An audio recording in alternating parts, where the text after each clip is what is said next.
How swiftly can a continent be seized, its riches plundered, its identity altered? Dive into the shadowy chapters of history where Europe, with an insatiable hunger, stole Africa in a blink. Uncover the motivations that drove this grand theft and the profound repercussions that echo to this day. This is Africa's tale awaiting your keen gaze.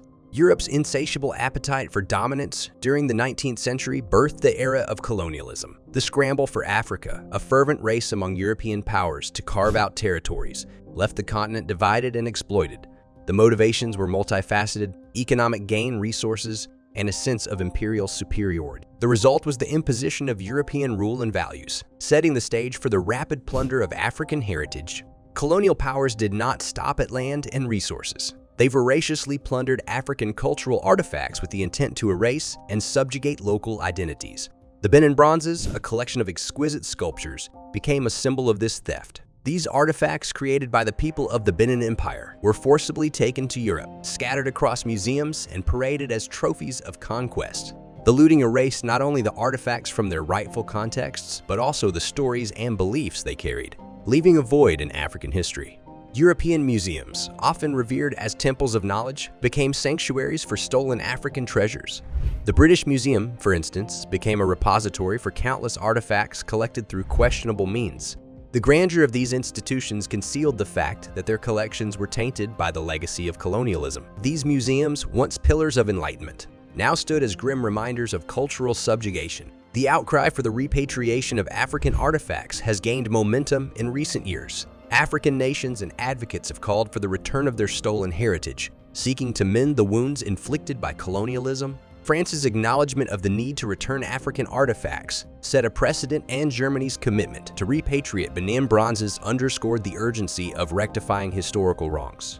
The quest for restitution, however, is marred by legal complexities, ethical debates, and challenges posed by museums unwilling to relinquish their treasures. But there is a legacy of exploitation and erasure. Do you want to know this dishonest legacy? Stay tuned. In the next few minutes, we are going to reveal it here.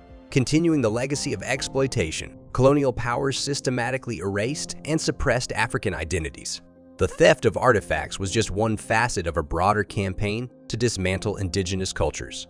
Language, customs, and traditions were undermined and replaced by European values and beliefs. The European narrative overshadowed African history, leading to generations growing up unaware of their rich cultural heritage. The story of Kaitaltalel Arap Samoa, a Nandi chief, epitomizes this erasure. His opposition to the British railway project through his land marked him as a threat. In 1905, he was shot dead by British Colonel Richard Maynard-Shagan, his body decapitated and his head taken to London. This gruesome act was a metaphor for the decapitation of African identity, as stolen skulls and artifacts became symbols of conquest and subjugation. Empty shelves at the Nairobi National Museum serve as poignant reminders of the over 32,000 objects taken out of Kenya during the colonial era. The Invisible Inventories exhibition explores the profound loss of heritage, shedding light on how the absence of these artifacts affects communities. The looting of sacred drums, such as the Ngaji of the Pokomo people, mirrors the larger trend of Europeans appropriating symbols of spiritual and cultural significance. The debate over restitution amplifies African voices that have long been stifled. However, a power imbalance persists as predominantly white voices continue to dominate discussions surrounding the repatriation of African artifacts. This inequality perpetuates the colonial dynamic, where outsiders determine the fate of stolen treasures, overshadowing the role of African curators and historians who seek to reclaim their history. As African nations advocate for the return of their heritage, a paradigm shift is essential. Grassroots efforts are emerging, aimed at empowering local communities and restoring their sense of agency. Initiatives like Lagos Photos Home Museum project and plans for a Pan-African Heritage World Museum in Ghana aim to engage citizens, retelling history through personal stories and shared experiences. These projects break the cycle of exploitation by giving Africans the means to narrate their own history. The urgency of repatriation stems from more than just a desire for justice. It is a quest for healing and empowerment. By reclaiming their stolen heritage, African nations restore a sense of identity that colonialism sought to erase. Restitution becomes a powerful act of resistance against a history of oppression, where artifacts cease to be mere objects and instead become symbols of resilience and survival. The colonial looting of Africa extended beyond cultural artifacts, encompassing the exploitation of resources that continue to impact the continent to this day. European powers capitalized on Africa's wealth, siphoning off valuable minerals, precious metals, and agricultural products, leaving a legacy of economic disparity and underdevelopment. Africa's vast resources, from gold and diamonds to rubber and palm oil, were coveted by European colonial powers. The Benin Empire's palm oil trade and the subsequent punitive expedition against it underscored Europe's insatiable greed. The brutal massacre and destruction of the Benin Kingdom were motivated by a desire to control these lucrative resources, leaving an indelible scar on the nation's history. The consequences of resource exploitation endure, as many African nations grapple with the ongoing effects of economic inequality and environmental degradation.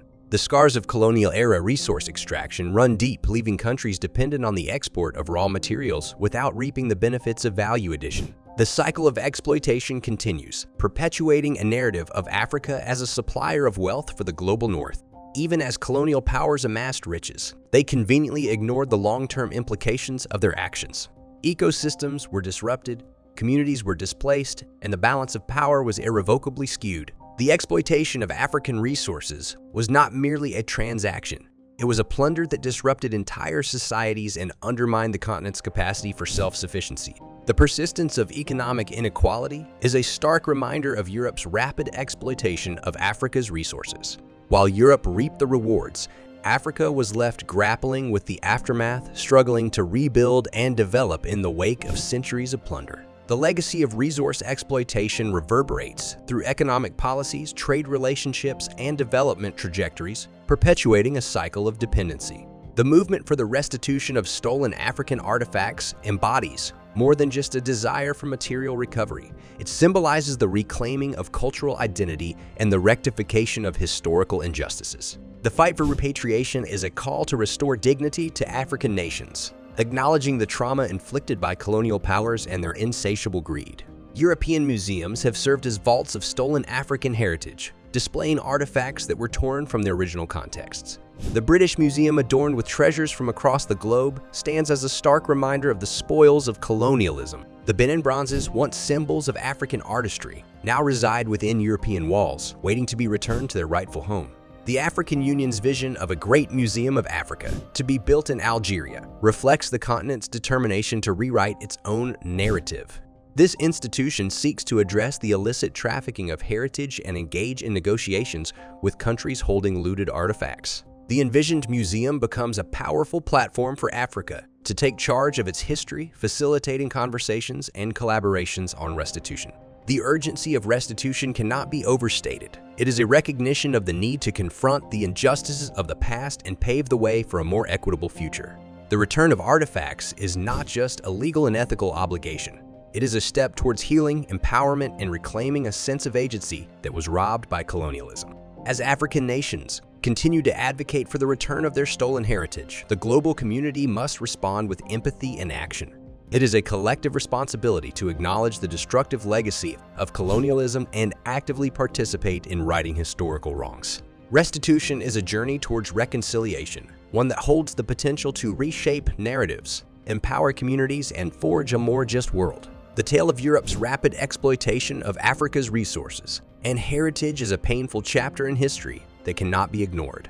Colonial power's swift plunder of cultural artifacts, resources, and identities has cast a long shadow over the continent. The urgency for restitution is not just a matter of legality. It is a quest for healing, empowerment, and the reclamation of African narratives.